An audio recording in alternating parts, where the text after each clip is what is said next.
Hello, I'm Reem Ben Yehuda, prophetess of Judah, and today I'm going to show you how reading one scripture can open up a treasure trove of information.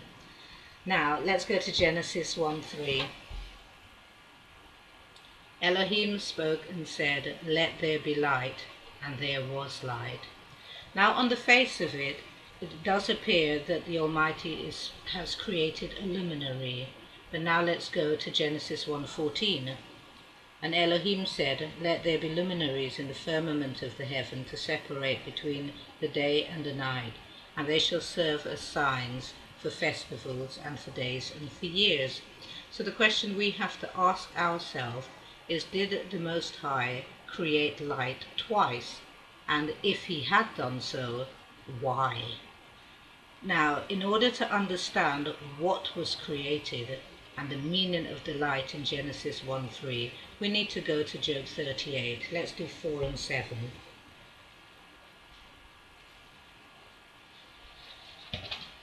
Where were you when I laid the foundations of the earth? Tell if you know understanding. When the morning stars sang in unison, and all the heavenly host shouted for joy. So, if we go back to the Genesis, we will not find in the 6 days of creation where the holies were created. So we find that this is now concealed in Genesis 1:3. Let's have a look at that again. And God said, "Let there be light," and there was light. The light spoken of here do pertain to the holies. Now the holies, or the angels, they're also called Elohim, which means the holy host of heaven. We find them in Deuteronomy 4:7. Now unfortunately, you have to speak, or not speak, but you must know how to read Hebrew to understand this text.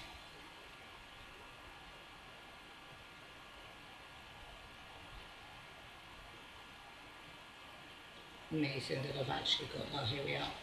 For which is a great nation that has near gods, who is close to them as Elohim our God, whenever we call upon him.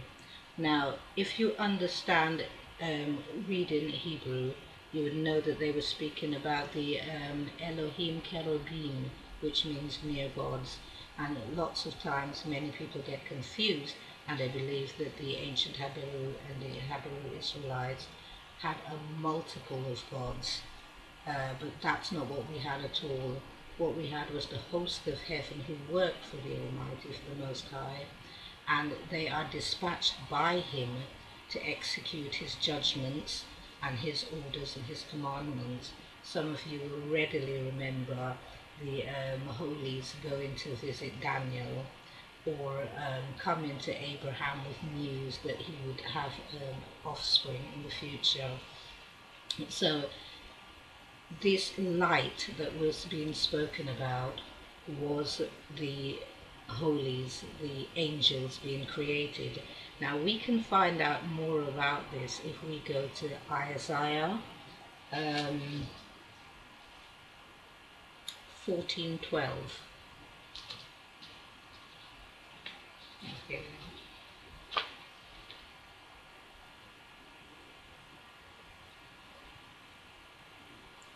How have you fallen from the heavens, O glowing morning star?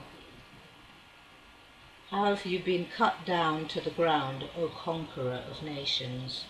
Now again, you need to be able to read Hebrew, because my scriptures that I have here, as you can see, on the one side it is English and on the other it is actually Hebrew. So you have the Hebrew words, but the morning star that Isaiah 14:12 is speaking about is Azazel, or Lucifer, more popularly known as the Satan. Satan was one of those morning stars who sung in chorus with all the holies on the first day that the heavens were created, and before, of course, he was cast down. We can go to Isaiah 60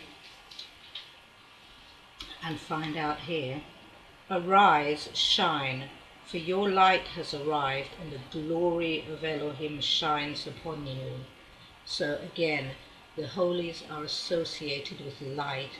They're often, you will come across them in scripture, sometimes just appearing as ordinary humans, and sometimes, as with the prophet Elijah, with chariots of fire, but always with this light that appears to be around them, which enables people to recognize immediately that they're not actually mortals because they seem to have an aura.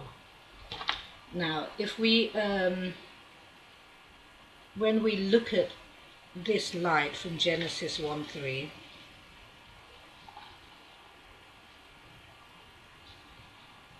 we find out from this that the holies were created, as I said, on the first day and before Elohim even created man. So they were with him at creation and assisted in creation.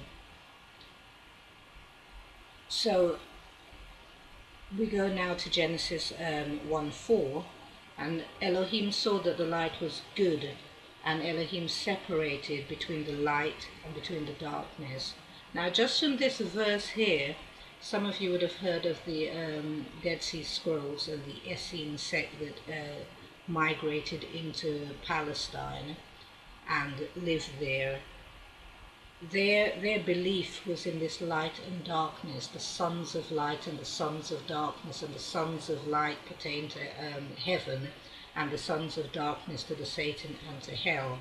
So you can see from these verses that they interpreted this light to also mean that we were speaking about the holies, and not as a luminary, as the sun giving us light and lighting the world during the day hours of the earth, but of actual divine beings.